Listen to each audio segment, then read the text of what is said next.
Hello chess lovers, Soren here, and I have a fantastic game for you played by Aram Hakobyan against Grigoriy Oparin. This game was played at 2018 European Individual Championship. Now let's see what happened on the board. Hakobyan had white pieces and he started with c4. White goes for English opening, knight f6 by Oparin, knight c3, e6, knight f3, b6. Black goes for Queen's Indian formation, e4, bishop b7. Now the pawn on e4 is hanging.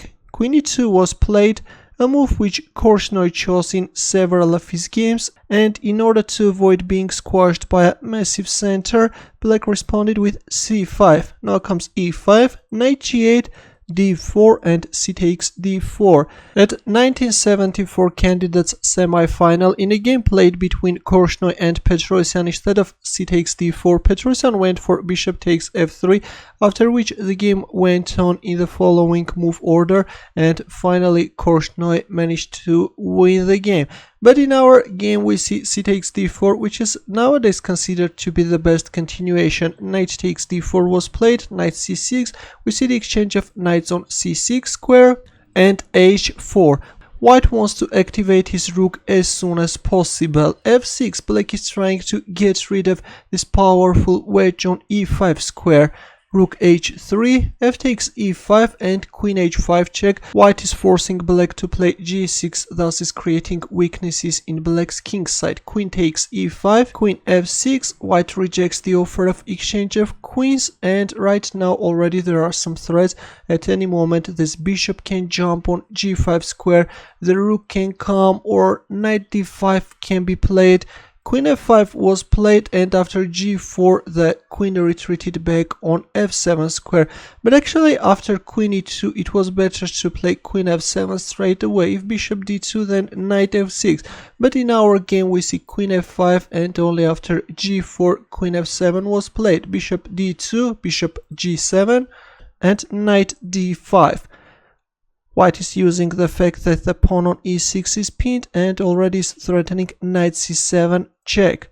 Black castled queen side, but let's have a look. What if bishop takes d5? Then white can recapture, and then if e5 then d6. And of course Black's position looks very unpleasant. That's why Black castled queen side, but on the other hand this looks very risky. Now comes rook f3, queen e8, and c5. A powerful move. White is sacrificing the knight on d5 square and at the same time is opening up the queen's diagonal. E takes d5 was played, rook e3, and believe it or not, but understanding that his position looks very scary, Black decided to give up his queen and played d6. But let's have a look. What if, for example, queen f7? Then white can play queen a6 check. If king b8, then c takes b6. Now if a takes b6, simply queen takes b6 followed by queen takes d8, or after c takes b6 if d6, in order to open up the 7th rank for the queen, then b takes a7 check. If king a8, then queen takes c6 check, and this is just a total destruction. This is an endgame which is an easy win for white. Let's go back. That's why after rook e3 we see d6 by Black. Now comes queen a6 check. Of course, capturing on e8 is not a good idea because Black can recapture. If bishop e3, then d takes c5, and Black is getting some counter-attacking chances. That's why after d6 we see queen a6 check, bishop b7, queen takes a7, queen c6. Now comes c takes b6, and right now white is threatening rook c1. Bishop takes b2 was played. Black is both attacking white rook on a1 and at the same time is covering the c1 square. But in this position Hakobyan played a fantastic move. Can you find his next move? Ready? He first played rook c1, and after bishop takes c1, once he managed to deflect the bishop from the long diagonal, this time he played rook c3. Look at this beautiful combination. Of course, Black is managing to exchange his queen with two rooks, but it turns out that this line actually favors white. And now comes bishop a6. Right now, white is simply threatening checkmate in one, using the fact that the queen on c6 is pinned. Finally, Black captured on c3. King takes c3, and king d7. This king is already trying to leave the battlefield.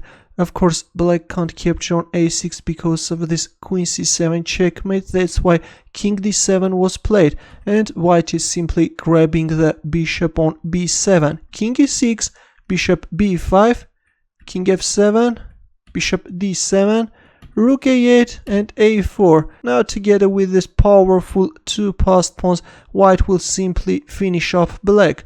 Rook b8 was played, and queen c7, actually the only safe square for white queen, but on the other hand this looks very provocative. Black played rook c8, but let's have a look what will happen in the end. Bishop takes c8 was played, rook takes c8, and it looks like that black is managing to win white queen. Yes, that's true, but white simply captured on c8, and after knight takes c8, Hakobyan played b7, and it turns out that this pawn is unstoppable. d4 check was played, black is trying his luck for the last time, but after king d2, black resigned. Well, actually, white could capture on d4. The idea of playing d4 is that now black can play knight e7, and of course you can't promote the pawn to a queen because of this fork. That's why white can simply play a5, if knight c6 then king d5, and again this is going to be winning for white, but Hakobyan chose a safer line. He simply played king d2 and gave black no chance to prolong the game. A very fascinating game, I think, by a young Armenian Grandmaster. Thanks for watching. Here are more suggestions for you, and for more games don't forget to subscribe to my channel. I will see you in the next video.